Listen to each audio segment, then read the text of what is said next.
Il territorio di Utah, con i suoi quasi 135 km² di superficie, è uno fra i territori amministrativi comunali fra i più vasti in Sardegna. Proprio questa sua relativa vastità fa sì che il territorio incontri zone differenti fra di loro. Si passa da zone di pianura che si trovano a pochi centimetri sopra il livello del mare, fino ad arrivare a 1086 metri di quota nel principale rilievo del territorio, che è il Monte Lattias.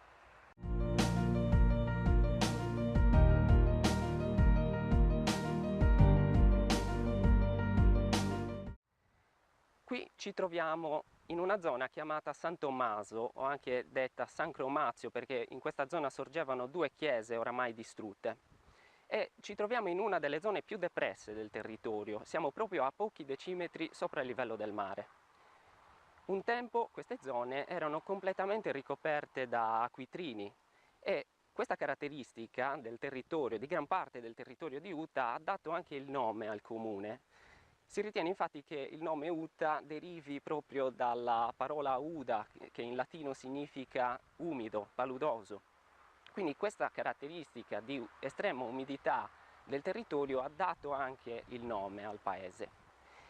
Il paese un tempo, in periodo medievale, era suddiviso in due villaggi, chiamati Udasusu e Udaiossu.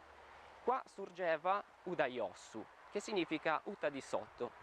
Udasusu, che significa Uta di sopra, si trovava in una zona più rilevata, laddove oggi sorge l'attuale centro abitato. Il territorio di Udaiossu era quindi in gran parte ricoperto da acquitrini e furono i monaci benedettini che arrivarono qui nel 1090 ad attuare le prime opere di bonifica del territorio, sia per contrastare il problema della malaria, ma soprattutto per ricavare terre per l'agricoltura. E infatti oggi questo territorio è soprattutto occupato da coltivazioni agricole intensive. Infatti qui i suoli sono molto profondi, molto fertili e molto produttivi. Tuttavia, qualche resto di quelle antiche paludi è rimasto ancora oggi in questa zona. Quello che vedete alle mie spalle può sembrare un banalissimo bosco, ma in realtà rappresenta quel tipo di vegetazione naturale che qui si svilupperebbe naturalmente e che probabilmente un tempo ricopriva l'intero territorio. Si tratta di un bosco in gran parte rappresentato da pioppi bianchi e frassini meridionali. Qua attorno si possono vedere altri esempi di vegetazione di tipo palustre, come molti fragmiteti, cariceti e tifeti. Durante il periodo autunnale e invernale queste zone sono tutt'oggi ricoperte d'acqua. Qui ci troviamo alle falde di Monte Arcosu, un monte simbolo di Utah. Ci troviamo a pochi passi dalla oasi WWF di Monte Arcosu, l'oasi più vasta d'Italia. Ci troviamo all'interno anche di un sito di importanza comunitaria dove sono stati censiti ben 13 habitat di importanza comunitaria. La vegetazione è soprattutto rappresentata da boschi di latifoglie, in particolare di leccio, ma anche sughera, carrubo e altre sclerofille come l'olivastro, ma la vegetazione è anche in gran parte rappresentata da macchia mediterranea. Lungo i greti dei torrenti qua cresce un tipo di vegetazione tipica formato da foreste a galleria, soprattutto costituite da oleandro, salice rosso, agnocasto e varie altre specie adattate alle condizioni di umidità dei corsi d'acqua, che in particolare in queste zone si prosciugano nei mesi estivi.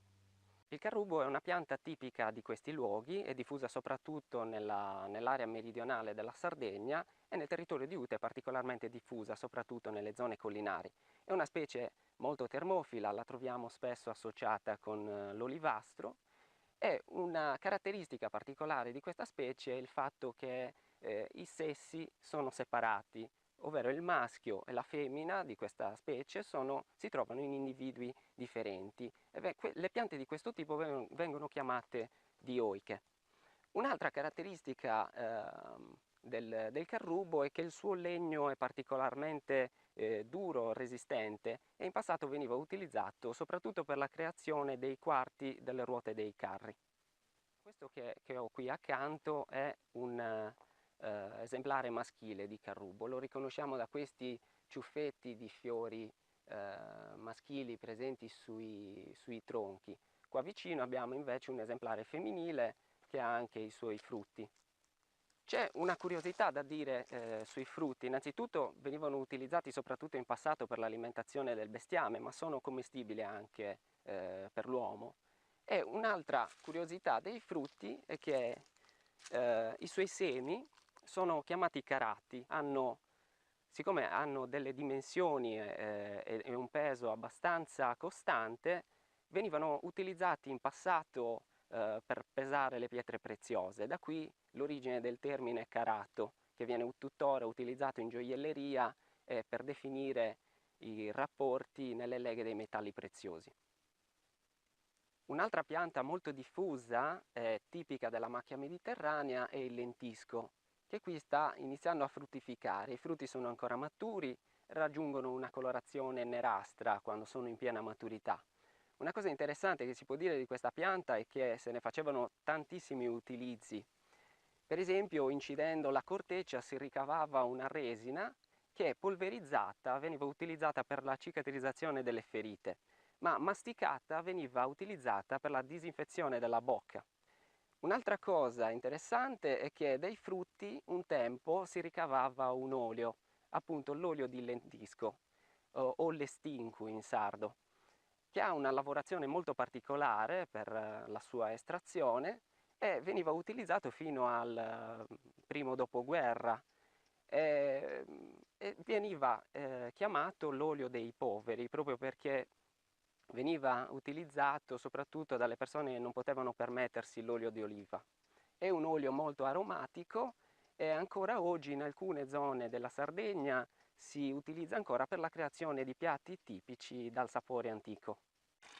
Questa è una delle sorgenti che possiamo trovare ai piedi di Monte Arcosu. Le sue acque sono particolarmente apprezzate dagli abitanti di Uta che vengono qua a prendere l'acqua.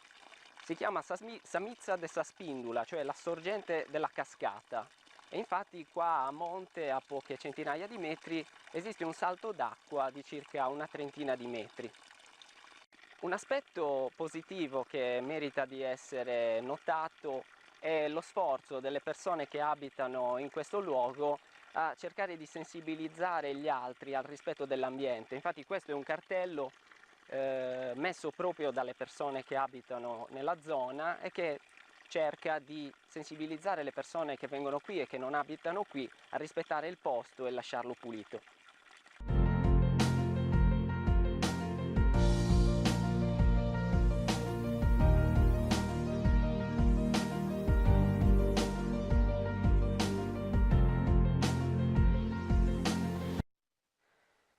Qui ci troviamo dentro il sito di importanza comunitaria Foreste di Monte Arcoso, in particolare nel greto del torrente Guttureddu. Qua possiamo trovare una delle vegetazioni tipiche dei torrenti, rappresentata da foreste a galleria di salice rosso, Salix purpurea nel suo nome latino, così chiamato perché quando sta emettendo le nuove foglie si colora completamente di rosso e abbellisce particolarmente il paesaggio. Lo troviamo spesso in associazione con l'oleandro o con il rovo o con l'iperico, che caratterizzano proprio la vegetazione di questi luoghi e costituiscono tra l'altro un habitat di importanza comunitaria. Anche il salice rosso, come altre specie della flora di questi luoghi, veniva utilizzato in passato per creare dei lavori di intreccio, infatti ha dei rami molto sottili, molto flessuosi che si prestavano particolarmente per lavori di questo tipo. Ad esempio per la creazione di cestini, contenitori di vario tipo o nasse per la pesca. Qui troviamo altre due piante tipiche di questi luoghi che sono i ginepri e in particolare qui ne troviamo due specie. Il ginepro rosso che ha le foglie tipicamente aghiformi e il ginepro fenicio, chiamato anche ginepro femmina perché le foglie non sono aghiformi, non pungono, ma sono a squama, per questo viene chiamato ginepro femmina. E ciò che si può raccontare di queste piante è il fatto che in passato venivano utilizzate per la creazione di travi per le case tipiche della Sardegna e del Campidano. E dai frutti di queste piante inoltre si ricavava e si ricava tutt'oggi un distillato.